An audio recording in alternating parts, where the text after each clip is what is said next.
इतना सदियों सदियों से धर्म इतना कठिन, और मैं बहुत हैरान होता हूँ कि ओशो ने उसको इतना आसान कैसे कर दिया। ओशो कहते हैं जीवन के प्रति सम्मान का भाव, ये कोई हम सजा नहीं भुगत रहे हैं, हम मजा करने के लिए हमें यह उपहार मिला है। और ओशो को मैं जब भी सुनता हूँ लगातार वो एक ही चीज़ बोल रहे हैं कि जो प्रेम का अंकुरण है वही अंत में भक्ति का वृक्ष बन सकता। तो ये चमत्कार कैसे हो सकता? जब अपन ओशो का प्रवचन सुनते हैं आंख बंद करके ध्यानपूर्ण होकर, हमें भरोसा है कि वो जो कह रहे हैं वो ठीक है।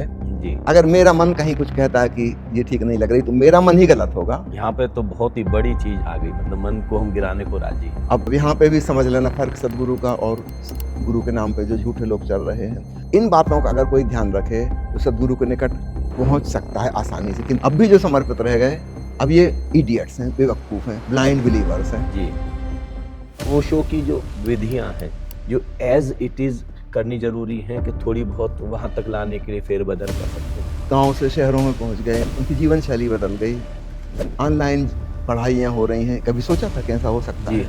अब इससे एक और बहुत बड़ा रेवोल्यूशन आने वाला है। वी कैन नॉट एक्सपेक्ट क्या होगा। 2-3 चीज़ों का विशेष ख्याल रखिएगा। जो एसेंशियल पॉइंट्स हैं ध्यान के, वो उसमें रहनी चाहिए, जी। विधि कुछ भी हो। अगर आपको हमारा कंटेंट अच्छा लगता है और अगर हम आपकी लाइफ में थोड़ा सा भी वैल्यू ऐड कर पाए हैं, so please subscribe to our channel Anandam for Bharat, क्योंकि आपका केवल एक सब्सक्रिप्शन हमें और हमारी पूरी टीम को बहुत मोटिवेट करता है कि हम ऐसे ही आप लोगों के लिए सेल्फ हेल्प वीडियोस लेकर आते रहें। इतना सदियों सदियों से धर्म इतना कठिन, इतना कठिन, इतना कठिन, और मैं बहुत हैरान होता हूँ कि ओशो ने उसको इतना आसान कैसे कर दिया, कहानियों के माध्यम से, चुटकुलों के माध्यम से, और मतलब हंसी के माध्यम से, नचाने के माध्यम से। ओशो को कहाँ से सूझी ये सारी बातें? बड़ी रिवोल्यूशनरी दृष्टि है। और जी चूंकि ओशो जीवन के अन्य आयामों में भी जो भी स्थापित मूल्य थे, मर्यादाएं थीं, उन सब पे उन्होंने प्रश्न चिन्ह लगाया, जी है ना? कि राजनीति जैसी है ये नहीं, ये प्रजातंत्र तो भीड़ तंत्र है। जी और क्या होना चाहिए, मेरिटोक्रेसी, गुणतंत्र, वो उन्होंने बताया। आर्थिक क्षेत्र में क्या चल रहा है और साम्यवाद समाजवाद की क्या देशना है, और उसमें कहाँ चूक है, वो उन्होंने दिखाई। जी शिक्षा कैसी है, कहाँ भूल चूक है और कैसी होनी चाहिए, वो भी उन्होंने दिखाया। तो जीवन के चूंकि हर आयाम में जो भी परंपरा से चला आ रहा था, उसमें कहाँ गलती है वो उन्होंने खोजा, और सही क्या हो सकता है जो मनुष्य जाति के कल्याण में काम आएगा, वह विकल्प भी उन्होंने सुझाया। कि परिवार की संस्था सड़गल चुकी है, जितने दुख इससे पैदा हो रहे हैं किसी अन्य चीज़ से पैदा नहीं हो रहे, और उसका सब्स्टिट्यूट क्या होगा? एक वैकल्पिक व्यवस्था कम्युन की हो सकेगी, जहाँ बहुत लोग सिर्फ प्रेम पूर्वक रह सकें, जी कोई बंधन कानूनी, आर्थिक, सामाजिक, नैतिक उनके ऊपर ना हो। एक नई बात उन्होंने रखी, क्योंकि उनकी दृष्टि ही ऐसी थी, क्रांतिकारी, रिवोल्यूशनरी। हर चीज़ में कहाँ गलती है और कैसे उसका निदान हो, उसका विकल्प क्या हो सकता है बेहतर। जी क्योंकि सिर्फ इतना बताना पर्याप्त नहीं कि गलती ये है, सवाल है कि उसकी जगह रिप्लेसमेंट किस चीज़ से होगा, जी उससे बेहतर कुछ होगा।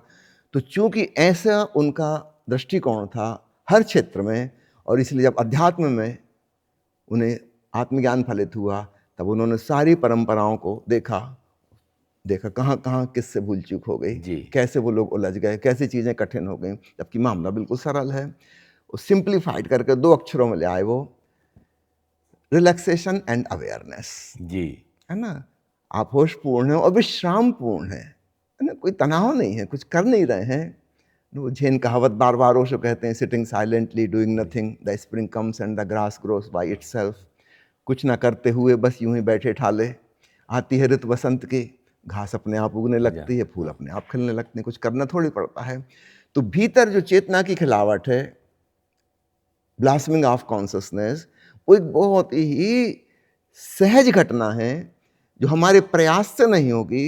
अगर हम श्रम करेंगे, परिश्रम करेंगे, तो हम फूल की कलियों को तोड़ देंगे, जी खिला नहीं पाएंगे, फूल ही नष्ट हो जाएगा, कली नष्ट हो जाएगी।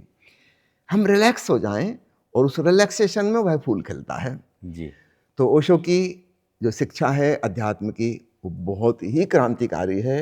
अतीत की कोई भी चीज़, त्याग, तपस्या, दान, धर्म, ये वो, तीर्थ यात्राएं, पूजा पाठ, मंत्रोच्चार, भांति भांति के ये कपड़े पहनो, वो पहनो, ऐसा नहीं वैसा, और नियम कानून, कठोर दिनचर्या, उस सब की कोई भी आवश्यकता नहीं। एक अपने घर गृहस्थी में जीने वाला एक सामान्य व्यक्ति, है ना, इस बात को समझ के, समझ में रख रहा हूँ, जी जी है जी ना, जी ना समझिए में हम उल्टा सीधा करते हैं। अगर हम समझ जाएं तो बिल्कुल सिंपल सी बात है, रिलैक्स एंड रिमेन अवेयर।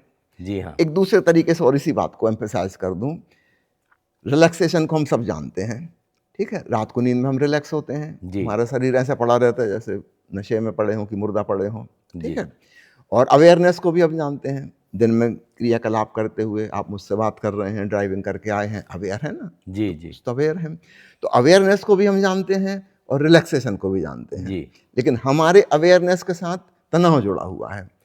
जब एक व्यक्ति ड्राइव कर रहा है सड़क पे, तो उसको तनावग्रस्त होना होगा, जी। है ना, एक्सीडेंट होने की संभावना है, उसको लगातार सतर्क, अटेंटिव रहना होगा। जी। पीछे कोई हॉर्न बजा रहा है और सामने क्या ट्रैफिक चल रहा है, कैसे बच के निकलना है, तो अवेयरनेस के साथ टेंशन जुड़ गया। जी और रिलैक्सेशन होता है हमारा गहरी नींद में, उसके साथ स्लीपीनेस जुड़ गई। तो इन दोनों तत्वों को हम जानते हैं, लेकिन इनके साथ जो एसोसिएटेड फीलिंग है वो रिलैक्सेशन के साथ नींद है और अवेयरनेस के साथ तनाव है।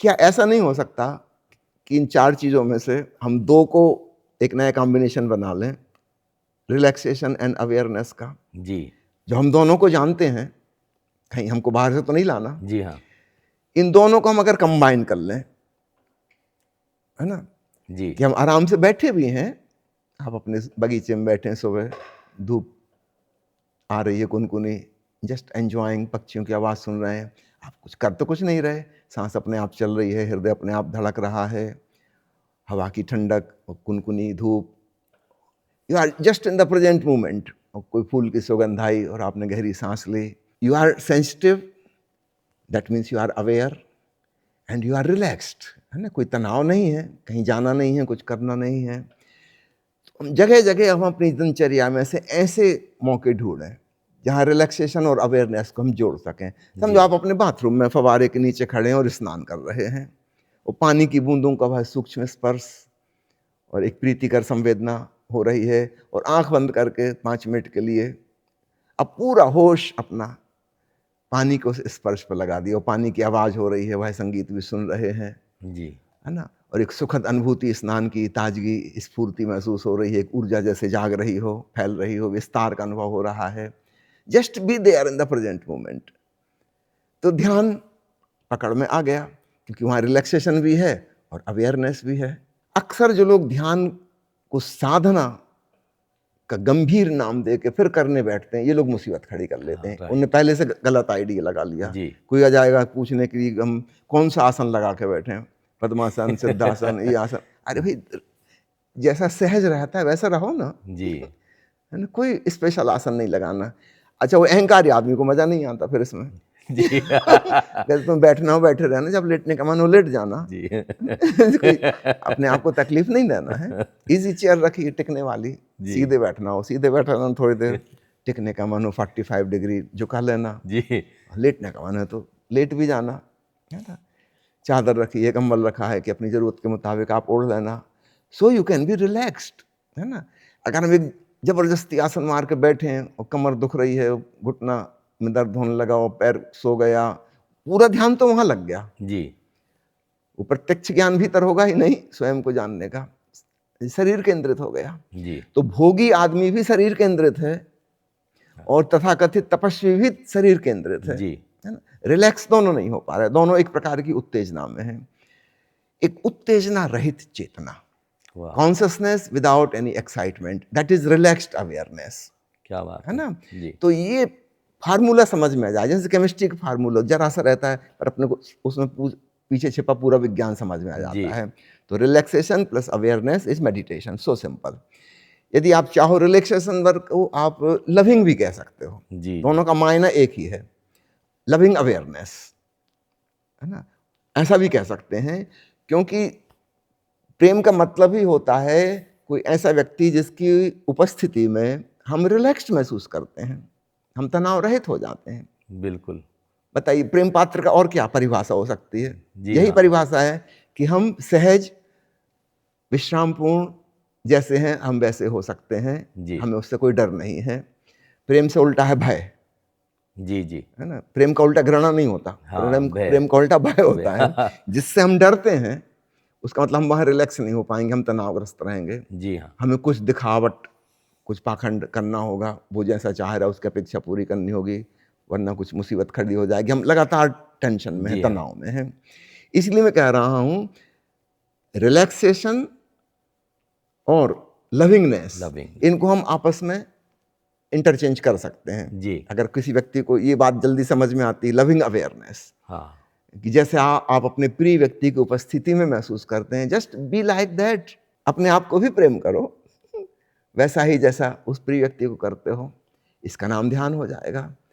तो ना तो हमें कोई मंत्र जाप करना है, ना हमें कुछ विजुलाइज करना है देवी देवताओं की तस्वीर, जी है ना, ना कोई कवायद करनी है, व्यायाम करना है। सो सिंपल, है ना। या किसी को प्रेम शब्द नहीं जचता है, या उससे उसके गलत एसोसिएशन है, चलो छोड़ो। Relaxation and awareness, awareness. है ना। और ये दोनों को हम जानते हैं, वो कॉम्बिनेशन जो उसमें जुड़ा हुआ था उसको हम हटा दें, है ना, स्लीपीनेस ना रहे। इसके लिए हम कुछ छोटे से उपाय कर सकते हैं कि नींद ना आए। मान लीजिए सुबह उठ के हम ध्यान करें, अभी हम 8 घंटे सो के उठे, अभी दोबारा नींद नहीं आएगी। स्नान कर लिया, ताजे कपड़े पहन लिए, चाय कॉफ़ी की आदत है वो पी ली, वो हम जगा के रखेगी। और 3-4 मिनट कुछ व्यायाम कर लिया तो शरीर ऊर्जावान हो गया, ऊष्मा से भर गया। जी 1-2 मिनट गहरे गहरे सांस ले ली, हाइपर ऑक्सीजनेशन हो गया, अब नींद नहीं आ सकती, हाइपर ऑक्सीजनेशन हो गया। अब जी आप रिलैक्स्ड अवेयरनेस में चले चलो। तो एक छोटी सी भूमिका हमने बना ली। नींद आ नहीं सकती और अभी अभी नींद से उठे हैं तो रिलैक्सेशन की धारा अभी बह रही है जी ना। अभी एकदम से हम काम काज में ऑक्यूपाइड नहीं हो गए, वो नींद का प्रभाव अभी बाकी है। तो वहाँ से कुछ रिलैक्सेशन मिल गया और ये 2-3 साधनों से हमने थोड़ी अवेयरनेस अपनी प्रगाढ़ कर ली, ये नया कॉम्बिनेशन बन गया। बिल्कुल। आपके बोलते बोलते मुझे तो लग रहा है कि आप बोलते जाएं, मैं तो एकदम परम शून्यता में ही चल वो जो परम साक्षी एकदम फलित हो गया, ऐसा लगा पूरा यूनिवर्स ही बिल्कुल खाली हो गया है। प्रभु श्री अपने ध्यान को बहुत ही खूबसूरत ढंग से अभी एक्सप्लेन किया, और कोई भी व्यक्ति बहुत आसानी से 2 चीज़ें केवल पकड़नी है कि कहाँ कहाँ हम अवेयर हुए, वो वाली स्थिति को याद कर ले, और कहाँ कहाँ हम रिलैक्स हुए, बस ये वाली।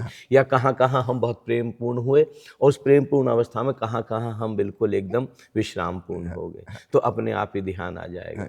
जो आपने ओशो की और अपनी जो धर्म की 4 स्तंभों की बात की, वो इतनी सुंदर है।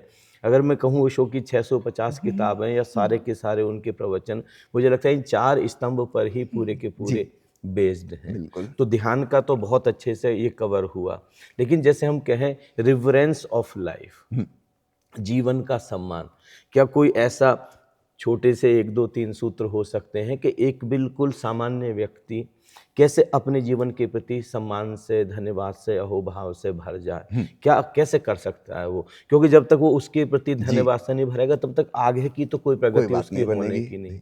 फिर ध्यान भी नहीं आएगा, प्रेम भी नहीं आएगा, कुछ भी नहीं आएगा। तो आपके सवाल का उत्तर देने के पहले मैं आपको स्मरण दिला दूं कि जीवन के प्रति अपमान की भावना, निंदा और आलोचना की भावना हमारे भीतर कैसे पैदा हुई, जी है ना। ये हमारी परंपराओं ने, रूढ़ियों ने, माता पिताओं ने, शिक्षकों ने, धर्मगुरुओं ने, विशेष रूप से शास्त्रों, सिद्धांतों के नियमों ने हमको नीचा दिखाया, भांति भांति से नीचे दिखाया। कोई अवतार हुए हैं, कोई तीर्थंकर हुए हैं, कोई ईश्वर के पुत्र हुए हैं, कोई उसके पैगंबर हुए हैं, तुम क्या हो? हाँ, और हमारे अंदर कूट कूट के भर दिया गया एक कि अदना से तुम तो मानुष, हो ही नहीं तुम सकते तो कभी। कुछ हो ही नहीं सकते, वैसा तो हो ही नहीं सकता, जी है ना। बुद्ध को मिल गई शांति अलग बात, वो बात ही अलग थी। जी तुम कहाँ एक साधारण माटी के पुतला हाँ है ना। महावीर तीर्थंकर थे, जी अगर वो शांत हो गए तो इससे ये सिद्ध तो नहीं होता कि हर व्यक्ति हो जाएगा, वो तो एक एक्सेप्शन है ना।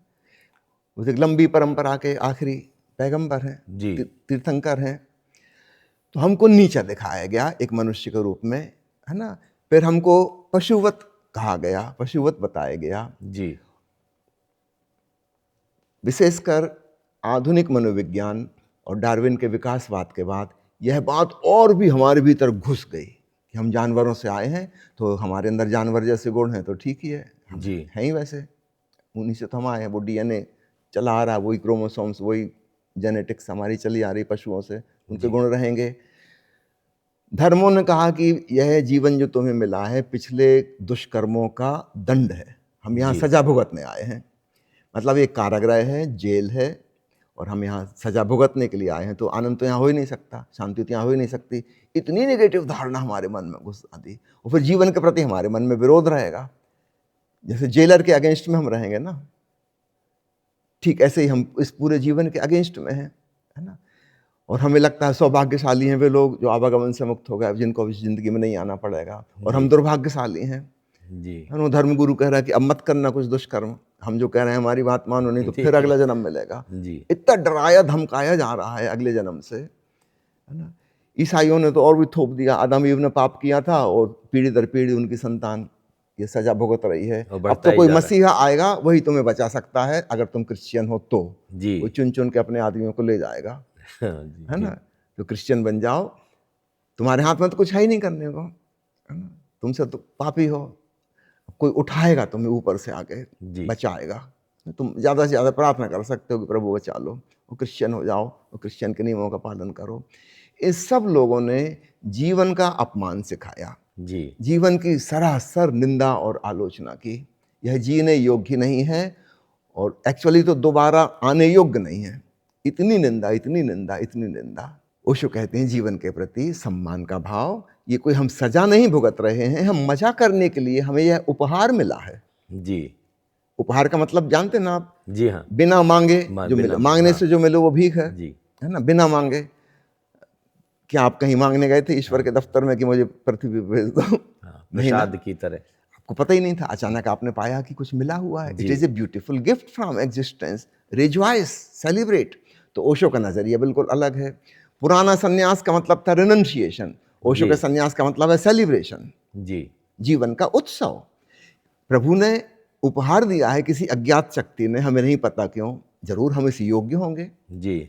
अपनी योग्यता पर गर्व करो, हम क्या मनुष्य बात हैं, है ना। कितनी बड़ी बात, हमारे पास बुद्धि है, हम सोच विचार सकते हैं, हम गुणाभाग करना आता है, हमको कविता लिखना आता है, हम नाच सकते हैं, हम संगीत बजा सकते हैं। जी। कितनी विचित्र रहस्यमयी घटना घटी है, इस माटी की देह में विचार जैसी सूक्ष्म चीज चल रही है। जी। गजब है, चमत्कार है, सही में। है ना। तो धन्यवाद का भाव जन्मेगा, जीवन के प्रति एक रिस्पेक्टफुल। ओशो ने एक कहानी कई बार कही है रविन्द्रनाथ टैगोर की। जब उनकी मृत्यु का क्षण आया, किसी ने उनसे कहा, उनके मित्र ने, कि आप तो सौभाग्यशाली हैं, आपने इतने नए नए प्रकार के संगीत रच दिए, रविंद्र संगीत, आपकी किताब को नोबेल प्राइज मिल गया, इतने नाटक और कहानियाँ और कविताएं आपने लिखी कला के हर क्षेत्र में, और विश्व में शायद आपसे ज़्यादा कविताएं लिखने वाला आज तक कोई नहीं हुआ जो कि गाई जा सकती हैं, गेय कविताएं। रविन्द्रनाथ की आंखों में आंसू आ गए। जी। उन्होंने कहा कि अभी तो ऐसा समझो कि तबला ठोंक रहा था, साज वीणा के बजे। तार कसी रहा था, और जाने का समय आ गया। हाँ। मैं तो प्रभु से प्रार्थना करता हूँ कि हे प्रभु, मेरी योग्यता तो नहीं है, कोई मांगने का हक भी नहीं है, मगर फिर भी जैसा इस बार कृपा करके तूने जिंदगी दी थी, फिर देना, ताकि मैं इस संगीत को थोड़ा और आगे बढ़ा सकूं। क्या बात। अभी शब्द जोड़ना आ गया, अभी कविता, असली कविता बनी नहीं है, हाँ। तसल्ली हुई नहीं। फिर आऊँगा तो शायद इससे कुछ और एक कदम आगे की कविता रच सकूं। वो जो मित्र बैठे थे वो तो बहुत हैरान हुए। जी। उन्होंने कहा कि रविंद्र ये क्या कर रहे हो, प्रार्थना करो कि आवागमन से मुक्त हो जाओ, दोबारा जिंदगी ना मिले। रविन्द्रनाथ को हम कहेंगे इनके मन में जीवन के प्रति सम्मान है, जी। है ना। ये जीवन के प्रति सम्मान से भरे हैं। रविन्द्रनाथ की एक घटना और ओशो बताते हैं कि महात्मा गांधी उनके घर रुके हुए थे, और शाम को इवनिंग वॉक का समय था, और रविन्द्र ने कहा कि मैं भी आता हूँ 2 मिनट में बस। तो गांधी जी दरवाजे के बाहर निकल के खड़े हो गए। वो 2 मिनट की जगह 4 मिनट, 6 मिनट, 8 मिनट हो गए। ये हैरान हो क्या करने लगे। वहां जाकर देखा तो वो तो आईने के सामने खड़े अपने कंघी कर रहे थे, दाढ़ी के बालों के डिजाइन बना रहे थे ठीक से। गांधी ने कहा ये क्या कर रहे, बुढ़ापे में शर्म नहीं आती, है ना। साज सज्जा स्त्रियों जैसी कितनी देर हो गई। जी। जी। शर्म आनी चाहिए तुम्हें। जी। रविन्द्रनाथ ने कहा कि शर्म तो आती है, जवानी में एक स्वाभाविक सौंदर्य था, तब मुझे साज सज्जा नहीं करनी पड़ती थी। अब मुझे शर्म आती है कि अब मेरी शक्ल सूरत बुढ़ापे में झुर्रियाँ पड़ गई हैं, अब वैसी नहीं है कोई देख के खुश हो, तो इसलिए मुझे साज श्रृंगार करना पड़ता है, ताकि किसी को देख के तकलीफ ना हो जाए मेरा शक्ल सूरत। जी। रविन्द्रनाथ ने कहा मैं इसको अहिंसा समझता हूँ, महात्मा गांधी ने सिर ठोक लिया ये अहिंसा है। जी। महात्मा गांधी जीवन के प्रति अपमान से भरे हैं। ये जी। भोजन भी करते हैं तो पहले नीम की चटनी खा लेते हैं ताकि जीभ में आगे कोई स्वाद ही ना आए। जी। सब कुछ कचरा कूड़ा जैसा, फिर बस गुटकते जाओ, स्वाद न आए। कपड़े पहनते हैं इस ढंग के जो निकृष्टतम, सस्ते से सस्ता हो सकता है, जी। और उनके हाथ का बना है सूत का, कोई बहुत अच्छी क्वालिटी का तो हो नहीं सकता है ना। थर्ड क्लास ट्रेन के डब्बे में चलते हैं, है ना। दूध पीते हैं तो गरीब प्राणी बकरी का, गाय दूध, भैंस का दूध, गाय का दूध वो अमीरों के लिए है, ये तो गरीब के प्रतिनिधि हैं। सिर्फ धोती पहनते हैं, आधा अंग उगाड़ा रखते हैं क्योंकि गरीब हैं। जीवन का हर प्रकार से अपमान कर रहे हैं, निंदा कर रहे हैं, अस्वाद व्रत लेते हैं और दूसरों को भी सिखा दें कि स्वाद नहीं लेना चाहिए। जी। जीवन का कोई सुख लेना ही नहीं चाहिए, बस मिनिमम पे जिंदा रहो जिसमें जिंदा रह जाओ। जी। जी। है ना। और कहाँ रविन्द्रनाथ टैगोर, इनसे ठीक विपरीत, उनके जीवन में कितना सृजन, कितनी कला, कितना संगीत पैदा हुआ। ओशो कहते हैं कि रविन्द्रनाथ ऋषि कहलाने काबिल हैं। जी। है ना। जीवन के प्रति इतने सम्मान से भरे हैं, है ना। तो इस बड़ी दुनिया में अधिकांश लोगों के भीतर बहुत नेगेटिव एटीट्यूड है जीवन के प्रति, और हमें धीरे धीरे धीरे अपनी वो धारणाएं छोड़नी होंगी। एक बहुत पॉजिटिव दृष्टिकोण, अपने प्रति गौरवान्वित महसूस करो कि प्रभु ने जीवन दिया है। हम नहीं जानते कौन है प्रभु, चलो एक अज्ञात शक्ति एक्स कहीं से तो आया है और जी। जल्दी चला भी जाएगा। जो हमारे हाथ में है इसका पूरा पूरा सुख उठा लो। तो ओशो का पूरा दृष्टिकोण जीवन के पक्ष में सुखवादी दृष्टिकोण है। तथाकथित साधु सन्यासियों का दृष्टिकोण दुख केंद्रित है। विचार हैं जितना दुख हो सके उतना दुख हो जाए, कुरूपता हो जाए, बीमारी हो जाए, रुग्णता हो जाए, अपंग हो जाए, उसको वो बड़ी ऊंची बात मानते हैं। जी। महात्मा गांधी ने एक नया शब्द गढ़ा, दरिद्र नारायण। जी। हाँ। लक्ष्मी नारायण शब्द हमेशा से था यहाँ, हाँ। उसको भी उन्होंने पीछे छोड़ दिया। अभाव की पूजा, गरीबी की पूजा, दरिद्रता की पूजा, बीमारी की पूजा नहीं, ये तो बिल्कुल ही गलत बात हो गई। जी। दरिद्रता, बीमारी, रुग्णता ये तो मृत्यु की तरफ ले जाने वाली और वो बात और है, फैलेगी पूजा से तो, है ना। नहीं, जीवन के प्रति, अपने शरीर के प्रति धन्यवाद के भाव से भरो, अपनी इंद्रियों को और प्रखर और संवेदनशील बनाओ। पुराने धर्मों ने कहा था कि अपनी इंद्रियों को नष्ट कर लो। जी। ओशो कह रहे हैं इंद्रियों को और सेंसिटिव बनाओ ताकि वो ज़्यादा ध्यानपूर्ण हो सकें। फिर तुम्हारे कान केवल बाहर का ही संगीत ना सुने, भीतर की धुन भी सुन सकें। जी। You have to become more sensitive, सूक्ष्म को पकड़ सको, केवल बाहर का सौंदर्य ही नहीं, भीतर का सत्यम शिवम सुंदरम भी दिखाई देने लगे, इतने जी। सेंसिटिव हो जाओ। तो ओशो का दृष्टिकोण देह के पक्ष में, इंद्रियों के पक्ष में, जीवन में जो घटनाएं घट रही हैं उसके पक्ष में, सुख सुविधा के पक्ष में, स्वास्थ्य के पक्ष में, सौंदर्य के पक्ष में, कला के पक्ष में, सृजन के पक्ष में, विज्ञान के पक्ष में है। जी। इसलिए हम कहते हैं ना जोरवादी बुद्धा, ये पार्ट जोरवा वाला पार्ट है, लेकिन यहीं पे खत्म नहीं होते वो। जी। हाँ। पश्चिम के बहुत से लोग यहीं पे खत्म हो जाते हैं। ओशो इसके आगे की बात भी बताते हैं कि तुम्हें भीतर शांत भी होना है, साक्षी होना है, विश्रामपूर्ण होना है, तब तुम्हारे भीतर समाधि फलित हो सके और सच्चिदानंद परमात्मा मैं तुम्हारा जीवन हो सके। जी। तो जीवन का सम्मान यहाँ आता है। प्रभु श्री, मुझे एक घटना याद है जो एक संस्मरण आपके साथ मेरे जीवन में हुआ, जो मुझे कभी नहीं भूलता, मतलब हमेशा, मतलब मेरे साथ रहता है। जब 2000 में मैंने आपका कैंप अटेंड किया आनंद प्रज्ञा, तो सिरसा से, आप शायद भूल गए होंगे, आप आ रहे थे ट्रेन से, सिरसा एक्सप्रेस चलती थी उस समय जी। तो मैं पहले ही आ गया था। तो और फिर जैसे मैं हिसार में उस समय रेलवे में पोस्टेड था, तो मैंने पता किया कि आप किस कोच में बैठे हुए हैं, तो मैं वहाँ पे चाय लेकर के गया। तो आप उस समय ऊपर की बर्थ पर, ऊपर की सीट पर लेटे हुए थे, तो माँ प्रिया ने बताया कि चाय लेके आए हैं। तो अब एकदम से मुझे वो अभी भी मेरी आंखों के सामने, खुली आंखों के सामने, तब आप जीन्स और टी शर्ट में थे तब, और आप एकदम से उछल करके, मतलब बच्चों जैसे, और ऊपर बर्थ से ही कूद गए अरे नीचे। चाय इतनी बड़ी बात तो मुझे बड़ी हैरानी हुई कि कोई व्यक्ति इतना बच्चों जैसा ऐसे खिलखिला करके केवल चाय के लिए कैसे हो सकता है। तो ये जो आपके अंदर मैं देखता हूँ, सच में मतलब ओशो को आप जी रहे हैं। कई लोग मुझसे पूछते हैं कि ओशो को करोड़ों करोड़ों लोग प्रेम करते हैं, हमें कोई एक व्यक्ति बताओ जिनको देख करके लगे कि ऊपर से नीचे तक जिन्होंने ओशो को जिया है, ओशो को पिया है, तो मैं आपका ही नाम रिकमेंड करता हूँ। इतनी गैर गंभीरता, बिल्कुल एकदम बच्चों जैसा, एकदम से सहजता, सरलता, ये कैसे आपके अंदर आ गई है? देखिए, चूँकि मैंने बचपन से ही ओशो को देखा, है जी। ना? तो उनकी छवि भीतर बसी, है ना? जब मैं पैदा हुआ तब वो ऑलरेडी 24 साल के हो चुके थे, 21 साल में उनको आत्मज्ञान हो चुका था। तो मैंने जैसा उनको देखा, इतने प्रेमपूर्ण, इतने भावपूर्ण, करुणा से भरे हुए, इतने सजग, इतने संवेदनशील, भले ही ये शब्द नहीं पता थे, पर बाकी सब चीज़ें तो दिखाई देती हैं, व्यवहार में व्यक्ति के समझ में आता है ना? जी। तो ये लगता था कितने अद्भुत, कितने अलौकिक व्यक्ति हैं। तो वो जो धारणा मन में बैठ गई, है ना, कि ऐसे होना है ना?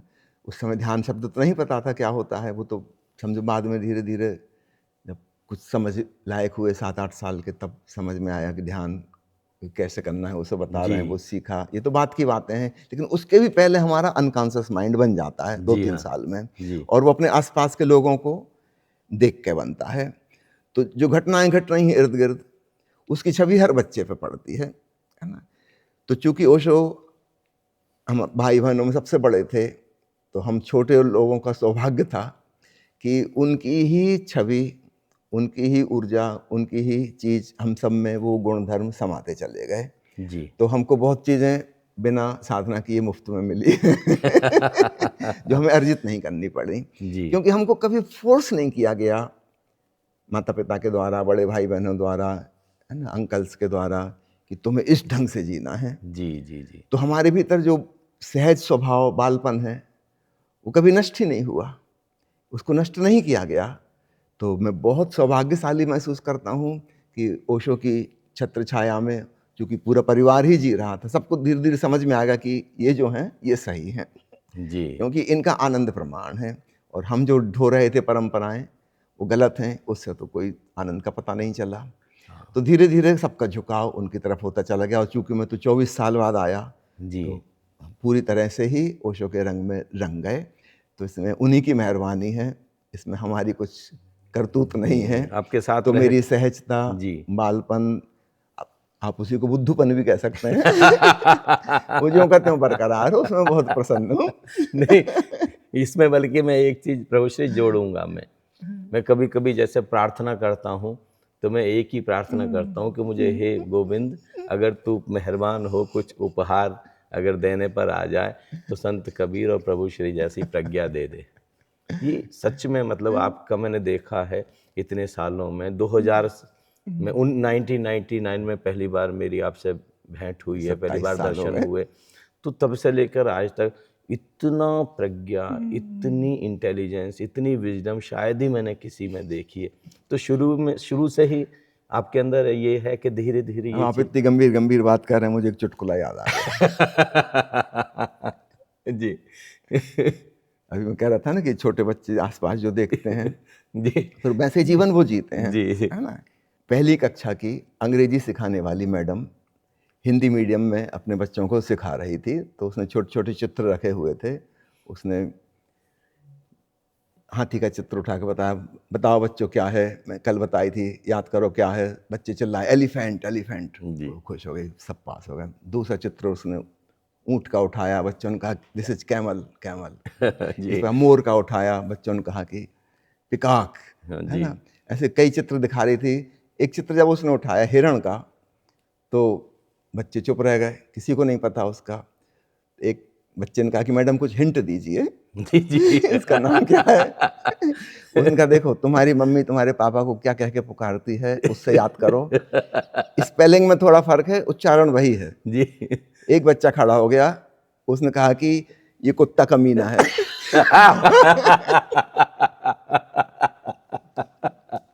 कहाँ डियर, कहाँ कुत्ता कमीना। एक बच्चा तो सुन रहा है ना चारों तरफ क्या जी, हो रहा है। जी, जी। अब ये बच्चा जिसने माता पिता को हमेशा लड़ते झगड़ते देखा, है ना, जी, ये भी बड़े होके अपने जीवन साथी के संग लड़ाई झगड़ा करेगा। जी।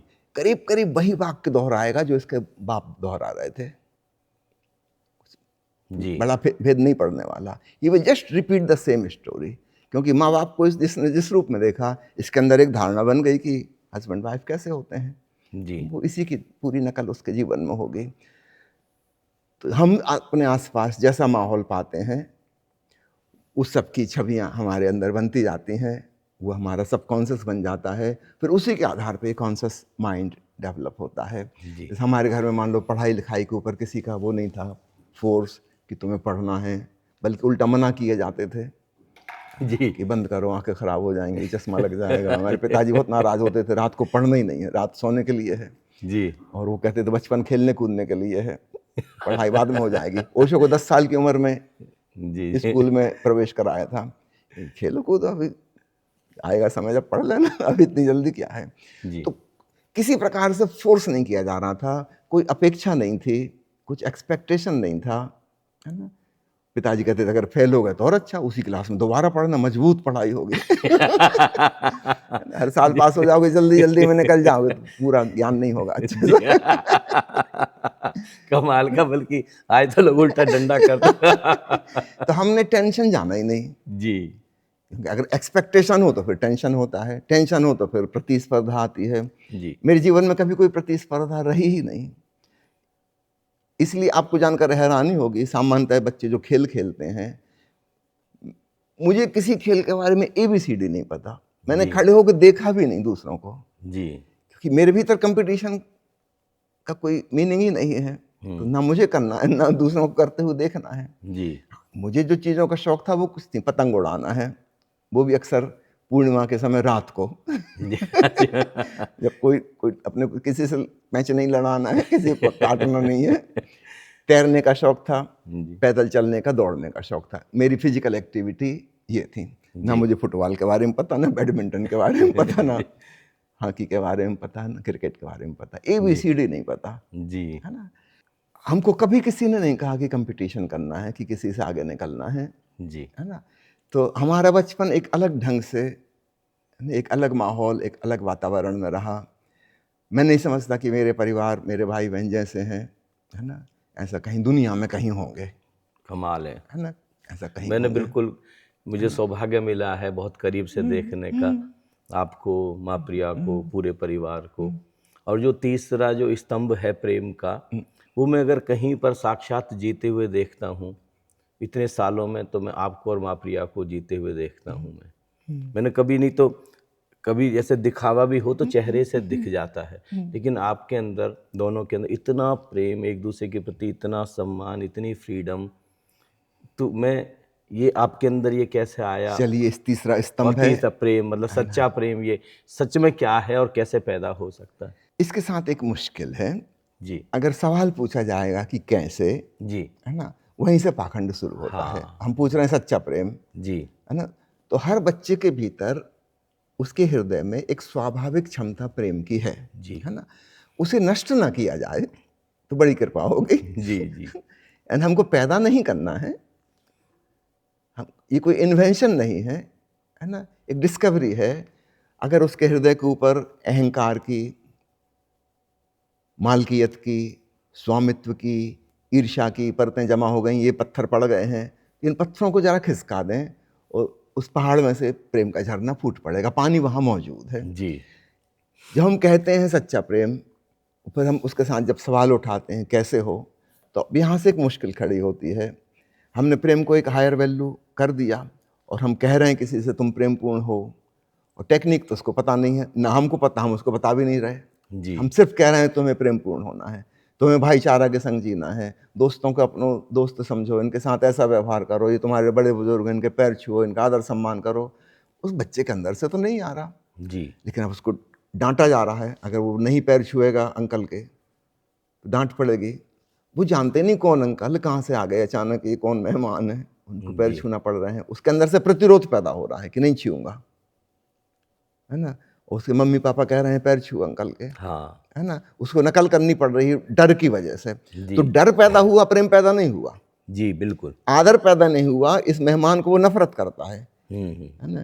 कि आता तो मुझे बुला लिया जाता खेल में से, अंकल आए हैं चरण स्पर्श करो। जी उसको समझ नहीं आता क्यों चरण स्पर्श करें, इससे क्या होगा, करना पड़ता है। तो जिसके प्रति हम भयभीत हो जाते हैं, जिससे हम घृणा करते हैं, उसके प्रति फिर प्रेम बिल्कुल नहीं हो सकता, कभी नहीं हो पाएगा। जी। है ना, माता पिता कह रहे हैं कि हम तुम्हारे पेरेंट्स, हमारा सम्मान करो, ऐसा कह के सम्मान पैदा नहीं होगा, सम्मान का पाखंड पैदा होगा। जी बिल्कुल। बच्चा बेचारा मजबूर है, वो हाँ, ये क्या, चीज तो सबको बहुत समझने जैसी है कि ना तो सम्मान पैदा होगा और ना ही प्रेम पैदा होगा, बल्कि एक हिपोक्रेसी इतने छोटे बच्चा सीख जाएगा। है ना, वो सीख गया। जी। छोटा बच्चा ये भी समझ जाता है कि माँ तब कब खुश होती है जब वो मुस्कुराता है। जी।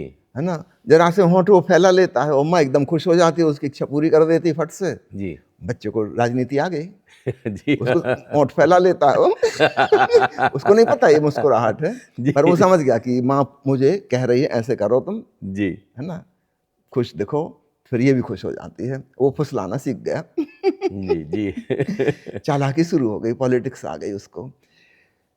तो सारा समाज, परिवार, शिक्षा प्रणाली, नैतिक लोग, धार्मिक लोग सब हमसे कह रहे हैं प्रेमपूर्ण हो जाओ, करुणावान हो जाओ, दयालु हो जाओ, और ऐसा कह के वो झूठी दया, झूठी करुणा, झूठा प्रेम, झूठा भाईचारा पैदा कर रहे हैं। जी। और फिर हम जिंदगी भर ये नौटंकी करते रहेंगे, अभिनय अभिनय अभिनय। सच्चा प्रेम तो पैदा हो ही नहीं सकता। राइट। हमने झूठ का आवरण पहले ही ओढ़ लिया, और हम सब लोग उससे प्रभावित भी हैं। जी। वो समझते हैं, कन्फ्यूज, हमको तो पता है कि इनके प्रति हमारा कोई लगाव नहीं है, मगर वो व्यक्ति धोखे में है जी। और हम उसको धोखा दे रहे हैं। और फिर हमको ये भी पता चल गया जैसे मैं धोखा दे रहा हूँ, ये भी धोखा दे रहे होंगे। जी हाँ। अब किसी के प्रेम पे भी हमारा भरोसा उठ गया।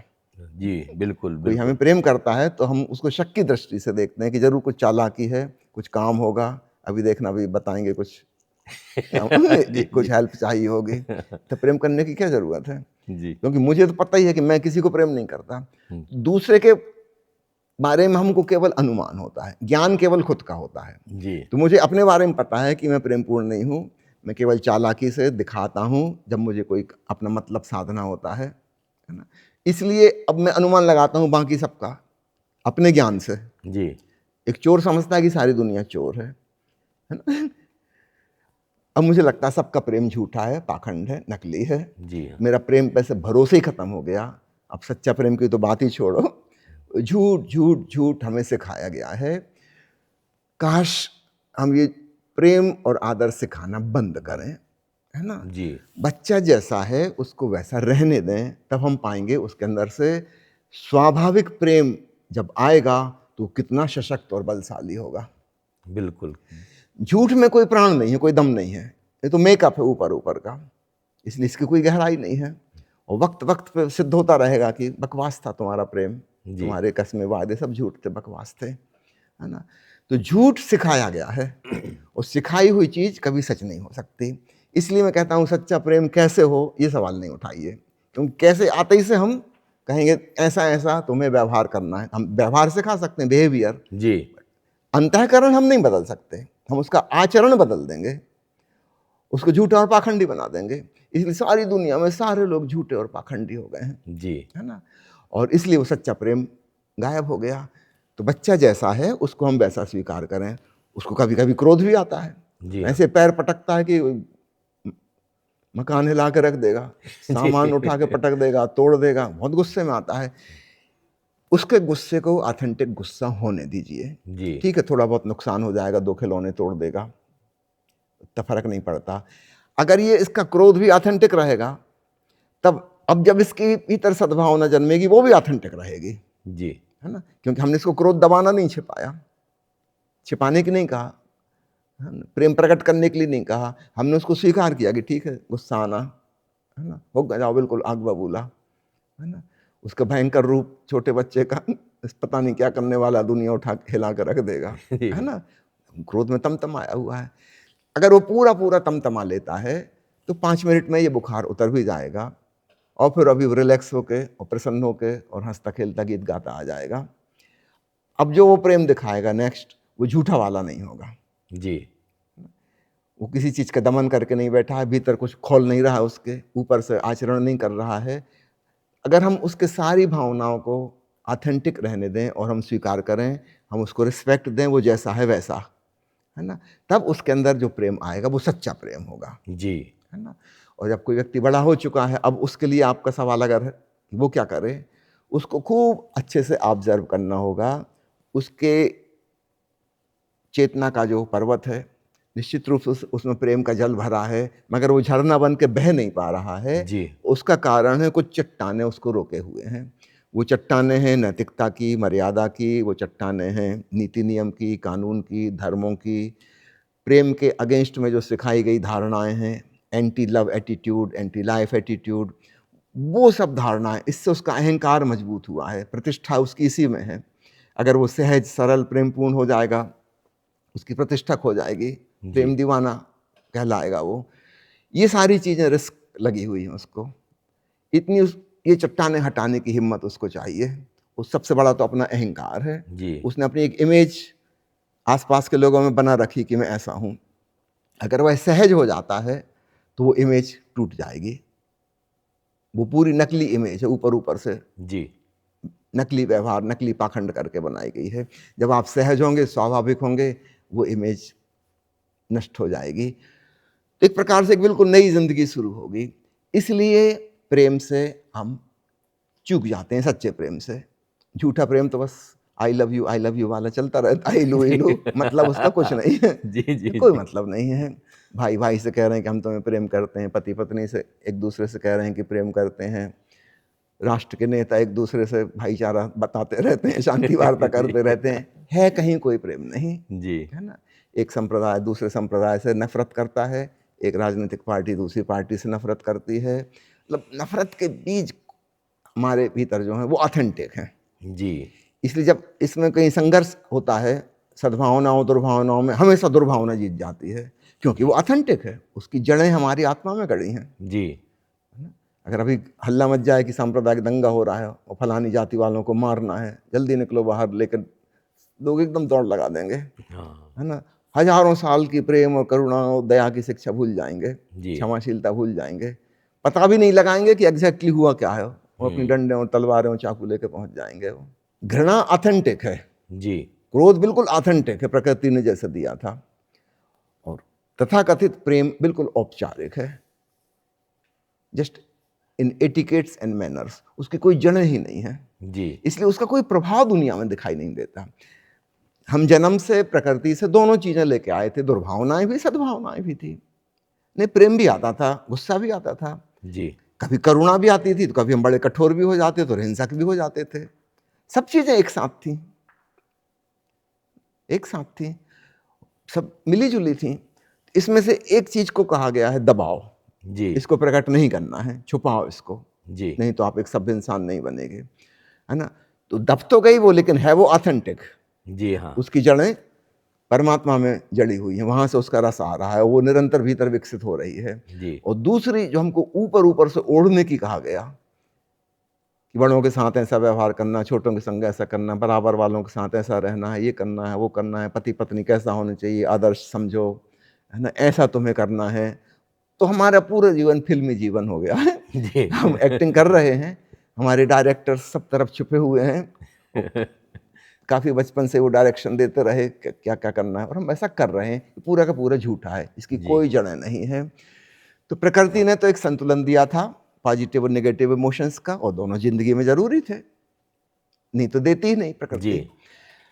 झूठा कहाँ से हो गए हम? हमारी तथाकथित धार्मिक और नैतिक शिक्षाओं की वजह से। अच्छे आदमियों ने हमारी पूरी जिंदगी को बर्बाद कर दिया है, नरक कर दिया है, झूठा कर दिया है। जी। तो इतनी गहरी समझ विकसित हो वयस्क होने के बाद, हम अपने पुराने इस जो दुर्घटना घट गई हमारे संग, उसको देख सकें, और अब हम जानबूझ के हिम्मत करके इस झूठे मुखौटे के बाहर निकल सकें। बहुत ही सुंदर। तब सच्चा प्रेम प्रवाहित हो सकेगा। क्या बात है, आपने तो बिल्कुल एकदम जड़ों पर बात पहुंचा दी। अगर कोई भी कहे तो सच में प्रेम विकसित हो सकता है। और ओशो को मैं जब भी सुनता हूँ, लगातार वो एक ही चीज़ बोल रहे हैं कि जो प्रेम का अंकुरण है वही अंत में भक्ति का वृक्ष बन सकता है, और उसके ऊपर पराभक्ति के फूल खिल सकते हैं, और परमात्मा की सुगंध अस्तित्व में उड़ सकती है। तो ये चमत्कार कैसे हो सकता है? क्योंकि आपके इसको हम जीवन थोड़े में से हुआ। सीक्वेंस में समझ लें तो जी। और आसान है। जी। एक तो प्रेम वो वाला हो गया जो प्रकृति ने हमको दिया था। जी हाँ। ठीक है। जी। समाज जिसके विरोध में थी। अब प्रेम के कई रूप हम समझ सकते हैं। उदाहरण के लिए जो सहज रूप से हमारी ज़िंदगी में घटते हैं, है ना, किसी ने सिखाया नहीं है, जी किसी असहाय को देखकर, किसी बच्चे को देखकर हमारे भीतर से अचानक एक भाव प्रकट होता है। कितनी चट्टानें अटकी मगर फिर भी एक छोटा सा झरना बह जाता है। जी हम उसके लिए कुछ अच्छा कर सकें, उसकी मदद कर सकें, कोई मुसीबत में फंसा है उसको निकाल सकें, जिसको हम कहते हैं वात्सल्य भाव, ममता का भाव, जी है ना, एक मदद पहुंचाने का भाव, है ना। हम किसी के लिए कुछ काम आ सकें तो हमें बड़ा अच्छा महसूस होता है अपने भीतर कि हम किसी के कुछ काम आ सके। तो प्रेम का एक रूप यह है जिसको हम कहें वात्सल्य, जी स्नेह भाव, है स्नेह ना, भाव। अपने से छोटों के प्रति। ये लगभग सबके भीतर होता है, यहाँ जी तक कि पशु पंक्षियों के भीतर भी होता है। सब अपने बच्चों की देखभाल करते हैं, कितनी देखभाल करते हैं, जी अपना जीवन भी दांव पे लगाने के लिए तैयार हैं, है ना। मनुष्यों में भी यह रूप दिखाई देता है, विशेषकर स्त्रियों में तो बहुत प्रगाढ़ है, जी नहीं कि अपनी संतान की खातिर कुछ भी कर सकते हैं, अपनी जान भी खो सकते हैं। जी तो ये प्रकृति ने हमको ऑलरेडी दिया हुआ है, तभी पीढ़ी दर पीढ़ी जातियां आगे बढ़ रही हैं, वरना नष्ट हो जाती हैं, है ना। जी अब दूसरा प्रीति का एक रूप है अपने से बराबर वालों के संग। जी हाँ हम एकांत में तो नहीं जी रहे गुफा में करोड़ों करोड़ों साल से। कभी हम आदि मानव थे, तब भी बड़े बड़े कबीले थे, किसी के संग साथ ही जी रहे थे। हमारा जीवन परस्पर निर्भर है, इंटरडिपेंडेंट। अकेले अकेले मनुष्य नहीं जी सकते, दूसरे पशु पंछी जी सकते हैं, जी है ना, उनको कोई ज़रूरत नहीं है। मनुष्य तो नष्ट हो जाएगा अकेले, है ना, बच ही नहीं सकता वो जिंदा। हमको तो बहुत लोगों का सपोर्ट चाहिए, समर्थन चाहिए कि वो हमें दें, हम उन्हें दें, जिसको ज़रूरत पड़ रही है उसको अन्य लोग पहुंचा सकें जो समर्थ हैं किसी प्रकार से, तब जाके ये जाति आगे बढ़ेगी, नहीं तो नहीं बढ़ सकती। जी तो हम इंटरडिपेंडेंट हैं, तो हमें प्रेम देना भी है और प्रेम लेना भी है, बिल्कुल स्वाभाविक। तो अपने बराबर वालों के संग, जैसे हम दोस्ती कहते हैं, फ्रेंडशिप कहते हैं, है ना, अपने हम सफ़र हैं, साथ पढ़ने वाले हैं, साथ ऑफिस में काम करने वाले हैं, जी है ना, साथ खेलने वाले हैं, कई प्रकार कई जगह के मल्टी डायमेंशनल हमारी फ्रेंडशिप होती जी है, जहाँ हम बराबर के हैं। बच्चे के साथ हम शक्तिशाली थे, हम बड़े थे, हम ज्ञानी थे, वो अज्ञानी था, वो नासमझ था, वो अशक्त था, असहाय था, हमने उसकी मदद की, तो उसमें हमारा अहंकार भी पुष्ट होता जी है ना। बराबर वाले के साथ अब मुश्किल है, हाँ हम उससे ऊपर भी नहीं है, नीचे भी नहीं नीचे है ना, और हमें उसकी ज़रूरत है और उसको हमारी भी ज़रूरत है। और आदान मल्टी प्रदान डायमेंशनल ये एक इंटरनेट कनेक्शन जैसा ये है, जी सबकी ज़रूरत है। परिवार में हर एक को हर एक की ज़रूरत है, समाज में जितनी यूनिट्स हैं सबको सबकी ज़रूरत है ना? जी अकेले अकेले हम नहीं हो सकते। अब यहाँ पर प्रेम जो है एक दूसरा रूप लेता है जिसको हम कहते हैं फ्रेंडशिप, जी है ना। अपनी इंटरडिपेंडेंस के प्रति हम सचेत हैं, है ना, तो हम अहंकारग्रस्त नहीं हो सकते। अहंकार को लगता है कि मैं बिल्कुल स्वाधीन जी आत्मनिर्भर, है ना, मैं किसी के ऊपर डिपेंडेंट नहीं हूँ, है ना, मैं अपनी ज़िंदगी का मालिक हूँ। लेकिन ज़िंदगी हमें ऐसा करने का मौका नहीं देती। जी हाँ हम इंटरडिपेंडेंट हैं। जी हाँ जब इस तथ्य को हम समझते हैं तो एक एक भाईचारा, एक ब्रदरहुड पैदा होती है। तो प्रेमी प्रेमिका का प्रेम है, भाई भाई का प्रेम है, पति पत्नी का प्रेम है, सहकर्मियों का प्रेम, सहपाठियों का प्रेम, ये एक दूसरे लेवल पे आए। अब यहाँ पे मुश्किल ये है कि प्रेम भी है और संघर्ष भी जी है ना, अहंकार भी है ना, कोई नीचा नहीं देखना चाहता, और दूसरा दिखाएगा, जी उसका भी अहंकार है। उसका अहंकार तब पुष्ट होगा जब वो आपको नीचा दिखाए, जी आपका अहंकार तब खुश होगा जब आप उसको नीचा दिखा सकें। जी तो एक कलहपूर्ण प्रेम हाँ कले भी सतत चलती रहती है लगातार चलती रहेगी। तो सारी दुनिया के दाम्पत्य जीवन को हम देखते हैं, है ना, जी प्रेम भी है और कलह खूब उसमें मिक्स है। जी फिर धीरे धीरे कभी कभी ऐसा होता कि कलह की परसेंटेज बहुत ज्यादा हो गई, प्रेम तो वैसे ही पहले ही से झूठा था, गायब हो गया, तब वो तलाक की स्थिति में पहुंच जाते हैं। जी जब तक दोनों में संतुलन चल रहा है कि रोज लड़ झगड़ लिए और फिर प्रेम भी कर लिए, फिर फ्रेश हो गए, फिर झगड़े के लिए तैयार हैं, तो वैसा चलता रहता। अधिकांश दाम्पत्य जीवन की कहानी ये है। यही बात मित्रों मित्रों के बीच चलेगी, है ना, यही एक ऑफिस में काम करने वालों के बीच में चलती रहेगी। लगाव भी है, एक दूसरे पर निर्भर भी हैं, दूसरे का उपयोग भी करना है, उसके उपयोग में स्वयं को भी आना है, ये है ना, और नफरत भी है, जी घृणा भी है, कलह भी चलती रहेगी, प्रतियोगिता भी है, स्पर्धा भी है, इनके आगे निकलना है, किसी को आगे नहीं निकल जाने देना, उसकी टांग भी खींच कर रखना है। तो राजनीति, चालाकी, बेईमानी, ये सब चलती रहेगी, और साथ साथ एक प्रकार का लगाव भी है। जी हाँ एक अलग भी प्रकार- नहीं रह सकते। अलग भी नहीं रह सकते क्योंकि काम ही नहीं चलेगा। हाँ जी आप अपने बॉस को कितनी गाली देते रहो, वो नौकरी तो करनी पड़ेगी, नौकरी छोड़ कर नहीं भाग सकते। जी वो बॉस भी कितना ही कहता रहे कि साले सब काम चोर मुझे मिले हैं, करोगे काम, काम तो नहीं से लेना पड़ेगा, जी। गालियां दे दे के भी लेना पड़ेगा, जी तो भाग नहीं सकते, है ना। तो जीवन के इस उलझाव में हम सब इंटरडिपेंडेंट हैं। तो प्रीति का दूसरा रूप है ये वाला प्रेम बराबर जी। वालों के साथ, जिसको हम मैत्री नाम दे सकते हैं। इसमें कलह भी रहेगी क्योंकि अहंकार है, अहंकार खत्म नहीं हो गया। प्रेम भी है, लगाव भी है ना, दूसरे का संग साथ भी चाहिए, उसकी ज़रूरत भी है जी ना, वो भी साथ साथ चल रही। तो पैरेलल दो चीज़ें चल रही हैं। कई लोग मुझसे पूछते हैं कि क्या ऐसा नहीं हो सकता कि सुखी दाम्पत्य जीवन हो जाए? ऐसा नहीं हो सकता भाई, अहंकार कहाँ ये केवल जाएगा? किताबों में है। अहंकार कहाँ जाएगा? उस व्यक्ति का अहंकार है, वो संघर्ष करेगा, दूसरे को झुकाने की कोशिश करेगा, मालिकियत जमाने की कोशिश करेगा। जिस व्यक्ति को यहाँ से अब और मैच्योरिटी आई, जी है ना, तब एक तीसरा प्रेम पैदा होता है जिसको हम कहें आदर, सम्मान, श्रद्धा, ट्रस्ट, जी भरोसा। जब अपन ओशो का प्रवचन सुनते हैं आंख बंद करके, ध्यानपूर्ण होके, मगन होके, हमें भरोसा है कि वो जो कह रहे हैं वो ठीक है। जी अगर मेरा मन कहीं कुछ कहता है कि ये ठीक नहीं लग रही, तो मेरा मन ही गलत होगा। जी इसका नाम है श्रद्धा, कि हम दूसरे को इतना मान दे रहे हैं, हमने खूब परख लिया है कि वह आदरणीय है ना, वो जो कह रहा है वह सत्य है, वह शिव है, वही सुंदर है, और हम उसके लिए झुकने को तैयार हैं। अगर मेरा मन भी उसमें राजी नहीं होता तो मैं अपने मन को पीछे छोड़ दूंगा, जी है ना। मेरी धारणाओं की कोई कीमत नहीं, मेरे तर्क का कोई सवाल नहीं है। वह व्यक्ति मेरे लिए ज़्यादा श्रद्धेय है, भरोसे। मेरा मन उतना भरोसा योग्य नहीं है, जी जी जिंदगी भर से धोखा देता रहा हाँ, है। यहाँ पे तो बहुत ही बड़ी चीज आ गई, मतलब मन को हम गिराने को राजी हैं। अब यहाँ पे मन यानी अहंकार का अहंकार, पर्यायवाची। हाँ। तो हमारे साधारण प्रेम में अहंकार के सहित था, जी है ना। बच्चे के प्रति जब था हमारा अहंकार खूब बड़ा बड़ा था, प्रगाढ़, है ना। बराबर वालों के संग हम 50-50 पे आ गए, जी 50% अहंकार भी, 50% प्रेम भी है। और श्रद्धा में अब हम 90% झुकने को हम राजी हैं, अपना अहंकार अर्पित करने को राजी हैं। इसलिए गुरु शिष्य के बीच में कलह नहीं होगी। जी हाँ पर अभी भी याद रखना 10% बाकी है हाँ बीज रूप में। कभी भी बीज फिर से पनप सकता है, बड़ा वृक्ष बन सकता है। जी तो खतरे की संभावनाएं अभी भी हैं, लेकिन बहुत कम बची, जी जी है ना।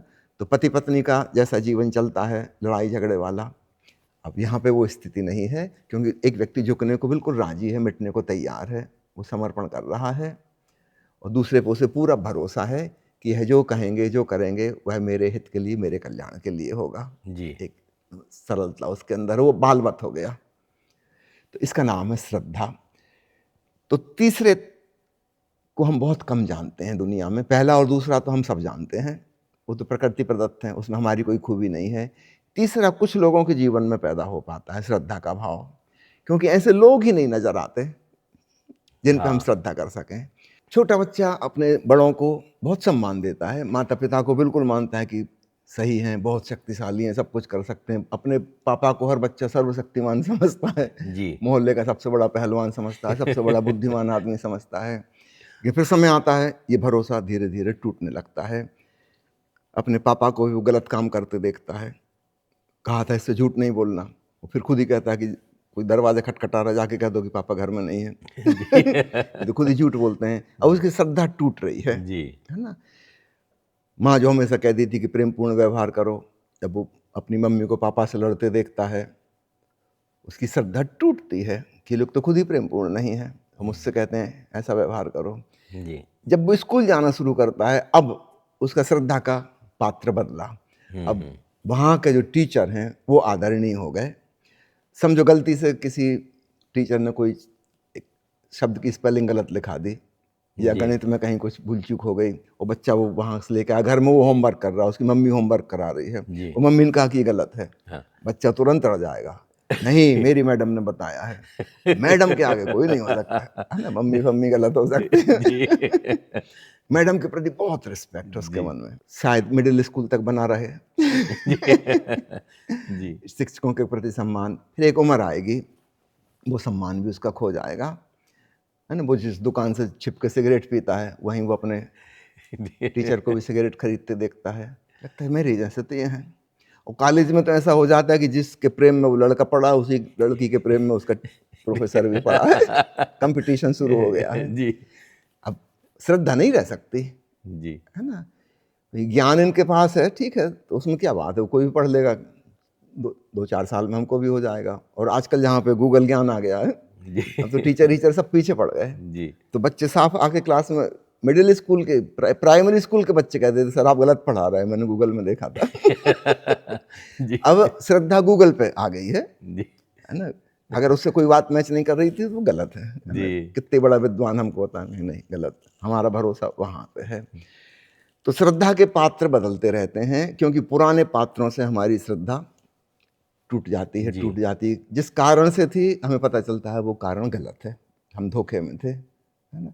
जिस प्रोफेसर को हम खूब सम्मान दे रहे थे, है ना। जी एक बार मैं जबलपुर गया, मेरे एक मित्र पैथोलॉजिस्ट बने, तो उनसे कुछ बातचीत के दौरान कहने लगे कि यार जिन प्रोफेसरों को इतना रिस्पेक्ट देते थे मेडिकल कॉलेज में, इतने घटिया दर्जे के लोग हैं, जी है ना। पैथोलॉजी के लिए वो टेस्ट भेजते हैं ना, जी तो उस पर निशान हैं कोड वर्ड के कि अच्छा। कौन सी टेस्ट करनी है, कौन सी नहीं करनी है। उसका सिर्फ पैसा ले लो, उसका कमीशन वो पूरा ले लेंगे बाद में। जी तो उसके कोड बदलते रहते हैं। मान लो फलाने प्रोफेसर हैं, हेड ऑफ द डिपार्टमेंट फला फला, अगर उन्होंने नीले रंग से लिखा है तो टेस्ट करनी नहीं है।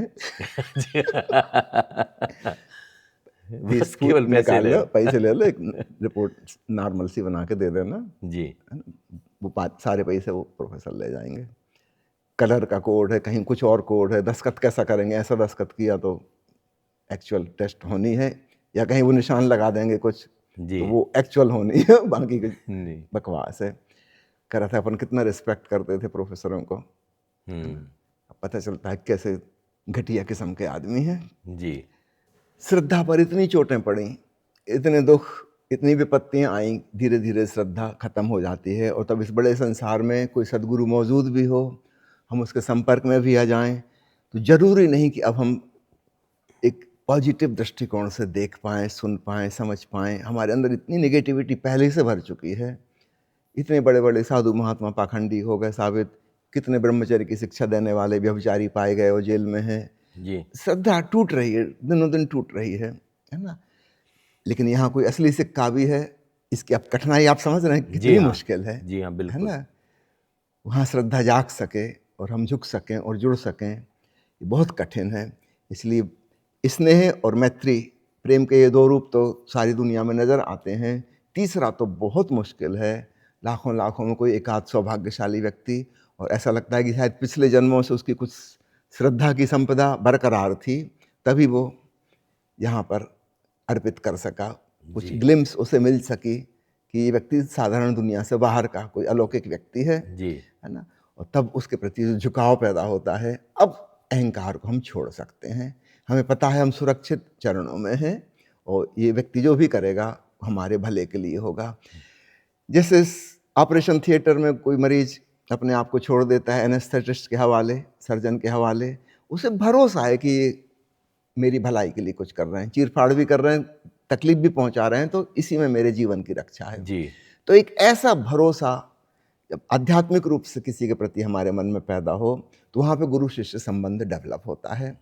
तो यह श्रद्धा का संबंध निश्चित रूप से रेयर है, विरल है, जी क्योंकि बैकग्राउंड ही बड़ा नेगेटिव था जिससे लोग आ रहे हैं। अब श्रद्धा के बाद आती है चौथी बात, भक्ति। जी श्रद्धा को हम गौणी भक्ति कह सकते हैं, इसके बाद आती है पराभक्ति। श्रद्धा और गौणी भक्ति का अर्थ है कि सामने जो है उसमें भी रूप है, आकार है, रंग है, शक्ल सूरत है, गुण है, उसके सगुण है ना। एक व्यक्ति है जी चाहे हम किसी देव देवता में श्रद्धा करते हो तो भी उनका एक रूप है, उसके कुछ गुण हैं, कुछ उसकी क्वालिटीज़ हैं जो हमें पता हैं, हमारे मन में एक छवि है उसकी, व्यक्तिवाची छवि। तो गौणी भक्ति दो प्रकार की हो सकती है, एक देवी देवताओं की छवियों से अथवा किसी सद्गुरु से। जी हाँ तो देवताओं की छवियों से तो बात आगे नहीं बढ़ेगी, हम वहीं अटक जाएंगे, जी है ना। लेकिन अगर किसी सद्गुरु से सौभाग्य से बस हमारा प्रेम जुड़ गया है, अब सद्गुरु हमारा हाथ पकड़ के हमें अपने भीतर जाने की कहेगा, अंतर यात्रा की कहेगा। जी अब यहाँ पे भी समझ लेना फर्क सद्गुरु का और गुरु के नाम पे जो झूठे लोग चल रहे हैं। झूठा व्यक्ति तुमको अपने से जोड़ेगा, राइट। वो आप पे कब्जा जमाने की कोशिश करेगा। आप उसके शिष्य बन जाओ तो उसको अपनी गिनती बढ़ानी है। जी हाँ। करीब करीब वैसे ही जैसे राजनेता को वोटर की गिनती बढ़ानी है। जी उसको शक्तिशाली होना है। शक्तिशाली तभी होगा जब उसके अनुयायी बढ़ेंगे बहुत ज़्यादा। जी तो ये इनके इन प्रकारेण वो कब्जा जमा के रखेगा, किसी को कोई फ्रीडम नहीं देगा, नियम खांचों ढांचों में उनको ढालेगा ताकि स्पष्ट पता चले कि वो उसके प्रति समर्पित हैं। तर्कहीन बातें कहेगा, जी वो परीक्षा ले रहा है कि अब तुम मेरे प्रति समर्पित रहते हो कि नहीं रहते हो। बुद्धि के खिलाफ बातें कहेगा। अब भी जो समर्पित रह गए, अब ये इडियट्स हैं, बेवकूफ़ हैं, ब्लाइंड बिलीवर्स हैं, जी इनका खूब अच्छे से शोषण किया जा सकता है ना। जो थोड़े से समझदार हैं वो निकल भागेंगे, इस व्यक्ति से उनकी श्रद्धा हट जाएगी। तो 10 लोग जहाँ झूठे मिलेंगे वहाँ एक सच्चा सदगुरु भी मिलेगा, जी है ना। अच्छा, भटक भटक के ही कोई पहुँच सकता है, कोई शॉर्टकट की वो नहीं है, हाँ। है ना, ऐसा कोई उपाय नहीं है। हाँ, एक चीज़ को हम समझ सकते हैं, अगर उससे सावधान रहें तो जल्दी हो जाएगा। अगर कोई गुरु हमारे अहंकार को बढ़ावा देता है, पुष्ट करता है, तो आप समझ जाना है चालाकी हो रही है। हाँ, हाँ, बहुत ही सुंदर। ये हमें तो सत्य तक नहीं पहुंचा ये सकता, कसौटी तो मतलब बिल्कुल बिलियन बिलियन डॉलर है ना। कसौटी। और जी अक्सर हम वहीं जाते हैं जहां हमारे अहंकार को सहारा मिल रहा जी है, जी हमारी धारणा, हमारी फिलॉसफी, हमारे सिद्धांतों को सपोर्ट मिल रहा है कि बिल्कुल ठीक बेटा। लेकिन सदगुरु कहेगा कि नहीं, यू आर नॉट राइट, जी है ना। तो तुम्हारी ये बहिर्मुखता, तुम्हारे सब अंधविश्वास किसी काम के नहीं, इनका परमात्मा से कोई लेना देना नहीं। अपने भीतर डूबो, सजग हो जाओ, विश्राम पूर्ण हो जाओ। वो हमको अपने पे फेंक रहा है, जी वो खुद से नहीं बांध रहा, उसको भीड़ नहीं लगानी है किसी की, जी जी है ना। वो तो अपने आप में पूर्ण तृप्त है। लेकिन हर शिष्य को वो उसके स्वयं के भीतर जाने की वो राह दिखाएगा, अंतर यात्रा की बात कहेगा। यहाँ पे वो साधना सिखाएगा, प्रार्थना नहीं। और वो झूठे धर्म जो हैं वो हमेशा गौड़ी भक्ति के नाम पर प्रार्थना, मनोकामना पूर्ति, आशीर्वाद, भांति भांति के कर्म कांड, जादू मंत्र, ताबीज इत्यादि इत्यादि वो करते रहेंगे। तो इन बातों का अगर कोई ध्यान रखे तो सदगुरु के निकट पहुंच सकता है आसानी से। किंतु यहाँ बहुत कठिनाई है, क्योंकि हमारा अहंकार हमेशा तृप्ति ढूंढता है। जहाँ हमारे अहंकार को चोट लगेगी हाँ, वहाँ से हम तिल मिला के भाग हाँ, जाएंगे, बिल्कुल। है ना। मान लो ओशो रजनीशपुरम गए, वहाँ जब उन्होंने प्रवचन देना शुरू किया तो क्रिश्चियन धर्म के खिलाफ, बाइबल के खिलाफ, ईसा मसीह के खिलाफ जो उन्होंने जी धमाके किए, है ना, हिला कर रख दिया, है ना। परिणाम ये हुआ कि अमेरिका देश ने उनको निष्कासित कर दिया, जान लेने की भी कोशिश की। देखिए, ओशो को ईसा मसीह से कोई लेना देना नहीं है, लेकिन वहाँ जो उनके शिष्य इकट्ठे हो गए हैं, इनके भीतर से ईसाई धारणा के अंधविश्वास तोड़ने है। जी उसका एक ही उपाय है कि वो जीसस पे चोट करें। चोट करना है शिष्य पे। जी हाँ इनमें से 50% भाग जाएंगे, हाँ, है ना। सही बात है। ईश्वर का पुत्र समझते हैं वो जीसस को, और वो जो सिद्ध कर रहे हैं वो पागल है, उसका दिमाग फिर गया है।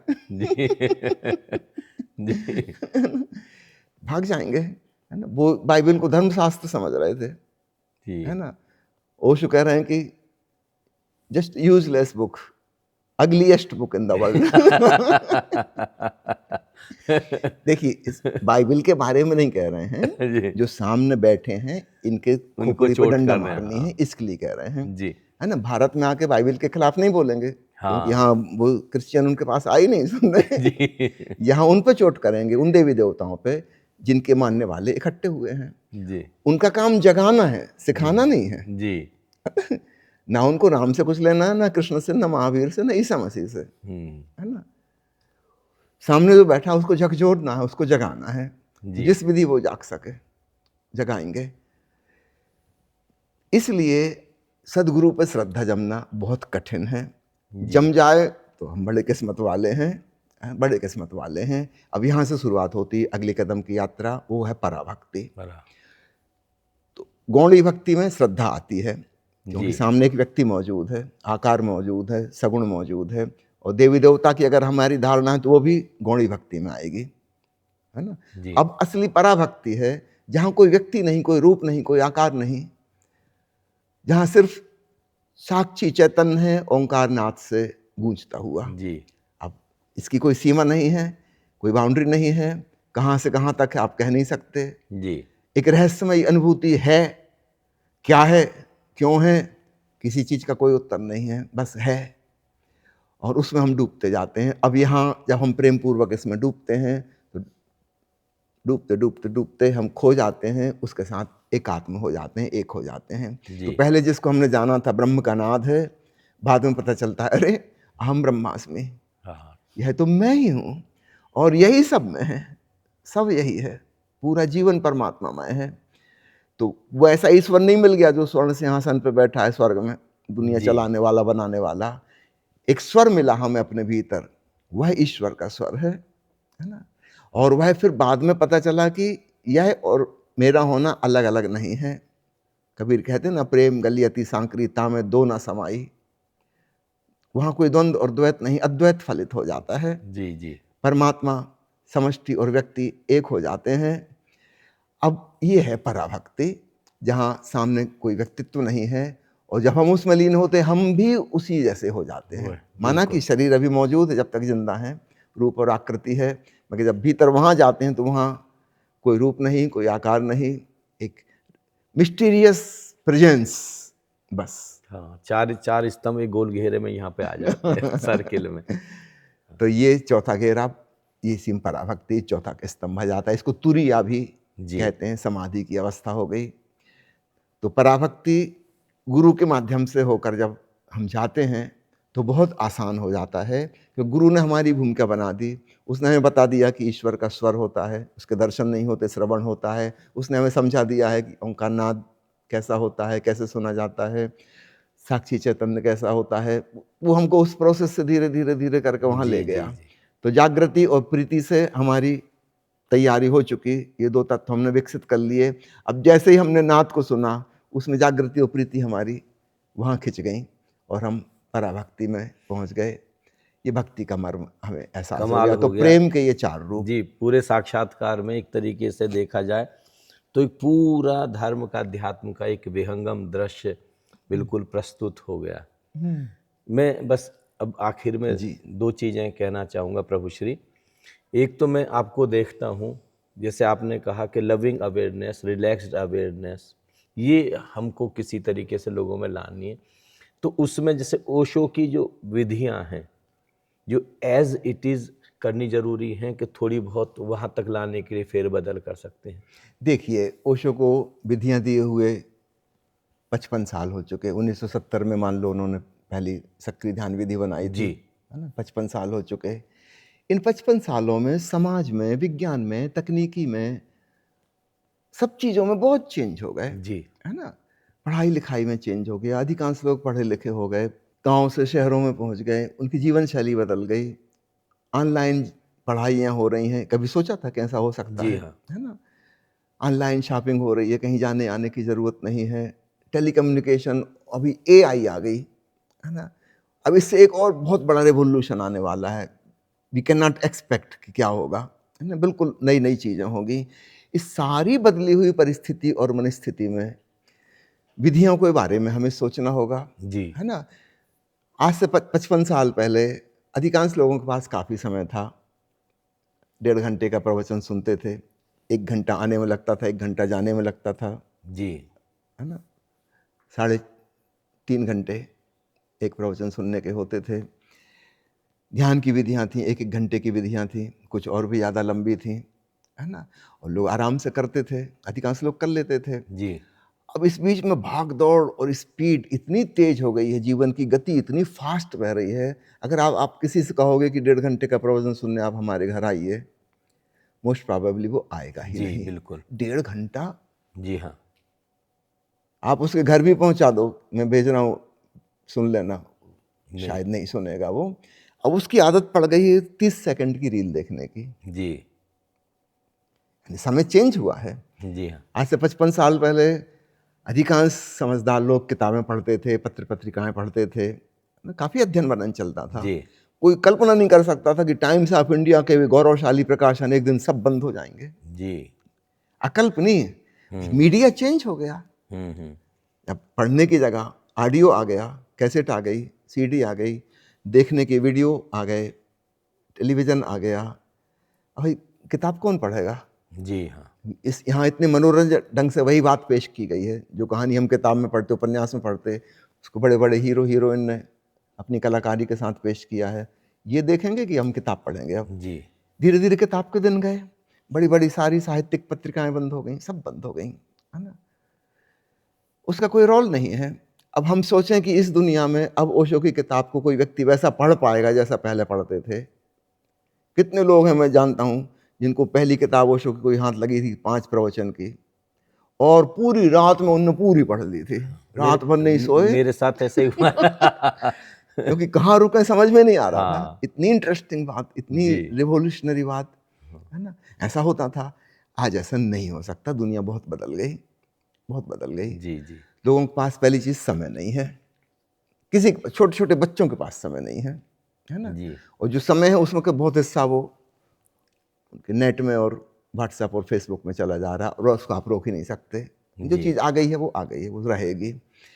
अब इसमें से अगर आपको कोई रास्ता निकालना है तो हमें कुछ करना होगा कि ओशो के प्रश्न उत्तर हैं, मान लो एक एक प्रश्न के अलग अलग ऑडियो हैं, जी उसकी हेडिंग से भी पता चल जाए कि उसमें क्या है, बांट सकते हैं हम। जी जी मान लो मीराबाई के सूत्र पे बोल रहे हैं, उसमें 10 पंक्तियाँ थी पद में, तो हम 2-2 पंक्तियों का 5 खंडों में बांट लें। लोगों के पास सुनने का समय नहीं, अगर हम पूरा उनको देंगे तो वो सुनेंगे नहीं। जी जब वो देखेंगे अरे 127 प्रवचन है ताओ उपनिषद के, और करीब करीब 100 मिनट का एक एक, जी वो हिसाब लगा लेंगे कि कितने साल में हम इसको सुन पाएंगे। वो स्टार्टिंग पहले ही कदम नहीं उठेगा। जी हाँ प्रस्तुति का ढंग हमें बदलना होगा, संक्षेप में करना होगा। हाँ, इसमें ओशो की बात पूरी भी आए ये भी याद रखना होगा, जी। उसमें काट छांट ना हो। जैसे क्वेश्चन आंसर में आसानी से क्वेश्चन तोड़े जा सकते हैं, जी हाँ क्योंकि इंडिपेंडेंट है, उसका पिछले से कुछ लेना देना नहीं। अगर हमको कहीं किसी क्वेश्चन में ऐसा लगता है कि उत्तर में कुछ पिछली बात भी आ रही है, तो उन दोनों को कंबाइन करके रख लें, ताकि वो चीज़ छूटी नहीं। मान लो ओशो कर मैंने अभी कहा, अब वो क्या कहा है वो तो पिछला प्रश्न जोड़ना पड़ेगा, जी है ना। तो ऐसा किया जाना चाहिए। ध्यान की विधि को लोगों को और समय को देखते हुए हमें परिवर्तनशील होना चाहिए। ओशो के ज़माने में उनके पास जो लोग आ रहे थे उसमें से 90% लोग युवक थे, जी युवतियाँ थीं, ठीक है। पश्चिम से जो लोग आ रहे थे वर्ल्ड टूर करने वाले, कोई 80 साल का बूढ़ा नहीं आ रहा था, जी और 2 साल का बच्चा भी नहीं आ रहा था। जो वर्ल्ड टूर पर निकले हैं वो सब यंग जनरेशन थी। उनके लिए मंडल ध्यान में कहना कि 15 मिनट जॉगिंग करो, बिल्कुल ठीक था, जी हाँ कभी कोई प्रॉब्लम नहीं हो रही थी। हमारे पास जो लोग हैं आज की तारीख में, अधिकांश लोग एवरेज जो हम निकालें कितनी एज के लोग आते हैं कैंप में, तो लगभग 45 साल एवरेज आएगा। जी इसमें से कोई 60 साल का भी है, कोई 70 साल का भी है, किसी को एक हार्ट अटैक हो चुका है, किसी को पता है कि एंजाइना पेक्टोरिस से कभी भी हार्ट अटैक हो सकता है ना। जी। किसी के घुटने खराब हैं, किसी के एड़ी खराब है, किसी के हिप बोन्स में फ्रैक्चर हो चुका था। अब इससे कहेंगे 15 मिनट जॉगिंग करो, इसके तुम अंतिम जॉगिंग होगी वो तो प्राण ही छूट जी जाएंगे, जी जी है ना। जी मैं कई लोगों को जानता हूँ जिनके घुटनों ने इतना नुकसान पहुंचा लिया उन्होंने हाँ हू में उछलते जी हुए जी जी कि 3 महीना फिर अस्पताल में जाके भर्ती रहना पड़ा, तब जी। जाके घुटने चलने फिरने लायक हुए। तो बिल्कुल बेवकूफ़ी की बात हो गई, हम्म। है ना।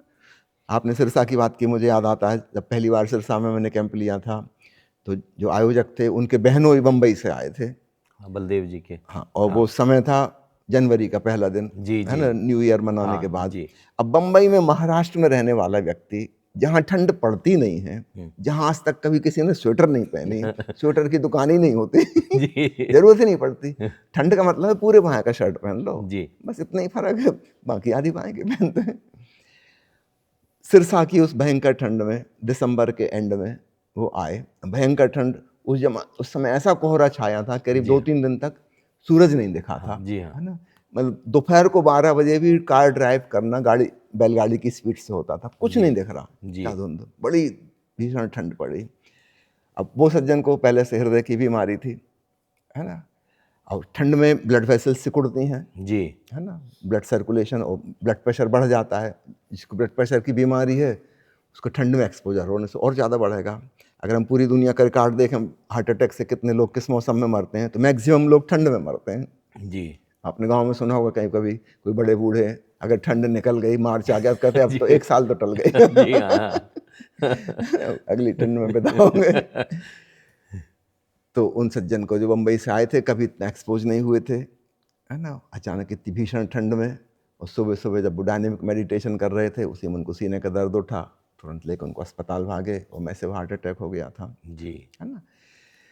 तो ये वाली बातें हमें लोगों को बतानी होंगी। हमको सबका तो नहीं पता कौन कहाँ से आया, उसकी बैकग्राउंड भूमि क्या है, तो हमें स्पष्ट निर्देश देना होगा। अगर आपको हाई ब्लड प्रेशर की बीमारी है, तो जो भी फिजिकल एक्सरसाइज किसी भी ध्यान में होंगी थोड़ी बहुत, आपको वो नहीं करना है। जी, जिनको इस प्रकार की बीमारियां हैं, उनके लिए विपස්සना ध्यान, नाद ब्रह्म ध्यान, दूसरे ध्यान है, आप वो करो। जी, जी, गौरी शंकर ध्यान करो, त्राटक ध्यान करो, जिसमें फिजिकल एक्सरसाइज नहीं है वो वाला करो। जी, तो ये हमको बताना होगा, है ना। कोई डायबिटीज़ वाला है ना, और वो ओवर एक्सर्शन कर लेगा कहीं, उसकी ब्लड शुगर डाउन हो जाएगी, चक्कर खा के बेहोश होकर गिर जाएगा, मुश्किल खड़ी हो जाएगी। तो हमें छोटी छोटी चीज़ों का ध्यान रखना होगा। तो इनका ख्याल रखते हुए हो सकता है हमें विधि में परिवर्तन करना पड़े। जी, हो सकता है हमें, ठीक है, जॉगिंग कराना है, वो 45 मिनट की ना करके हम 3 मिनट की करा लें, व्यक्ति को देखते हुए उसके अनुसार हमको ढालना होगा।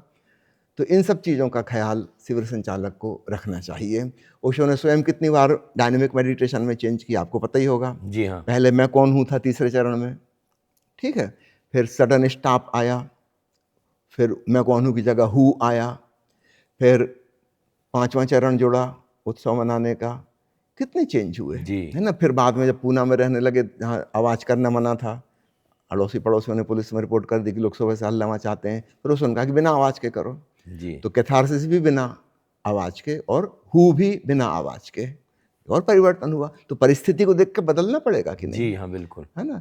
जब ओशो माउंट आबू में करा रहे थे, जब स्वतंत्रता थी, क्योंकि अकेले जगह में करा रहे थे, वहाँ कोई रहवास इलाका नहीं था, जिसको बस तो उतारना हो उतार देते थे लोग। जी, सहज स्वाभाविक अच्छा लगता था, धूप पड़ रही है खुली हवा में, एकदम से निर्भर हो जाते हैं। लेकिन फिर राजस्थान गवर्नमेंट ने फैसला कर लिया कि इनके शिष्य नग्न हो जाते हैं, इसलिए इनको प्रवेश नहीं मिलेगा, राजस्थान में एंट्री बंद। जी, फिर ओशो ने वो बंद करवा दिया। जी, कि वो महत्वपूर्ण मुद्दा थोड़ी कि कपड़ा पहने कि नहीं पहने, अगर सहज हो सकते तो ठीक, नहीं हो पा रहा कोई बात जी, नहीं, जी, ड्रॉप करो उसको। तो परिस्थिति को देख के चेंज तो करना पड़ता है। मैं जब यहाँ आश्रम में शिविर लेता हूँ तो मैं कहता हूँ कि खूब चीख चिल्ला के कैथारसिस करो, जी, लेकिन अंतिम दिन मैं कहता हूँ कि आज अब बिना आवाज़ के करना है, ताकि आप घर जाके कंटिन्यू कर सको। जी, घर ऐसा तो नहीं कर सकते क्योंकि यहाँ तो आसपास कोई है नहीं, खेतों में बसा हुआ है। मैं जब दूसरे शहरों में शिविर लेने जाता हूँ, वहाँ मैं शुरुआत से ही कह देता हूँ कि हल्ला नहीं नहीं, जाना जी हाँ, है ना, बिना आवाज़ के कैथारसिस करनी है, बिना आवाज़ के हु मंत्र का जाप करना है, ताकि आसपास किसी को डिस्टर्बेंस ना हो। जी, तो कई बार ऐसा हुआ कि जहाँ एक बार शिविर हुआ था, अगले साल उस व्यक्ति ने ज़मीन किराए पे नहीं दी, वो भवन नहीं मिला, जी, और दूसरों को भी उसने बदनामी फैला दी कि लोग हल्ला उल्ला मचाते हैं, पता नहीं क्या पागलपन करते हैं ध्यान के नाम पे। जी हाँ, वहाँ शिविर ही बंद हो गए।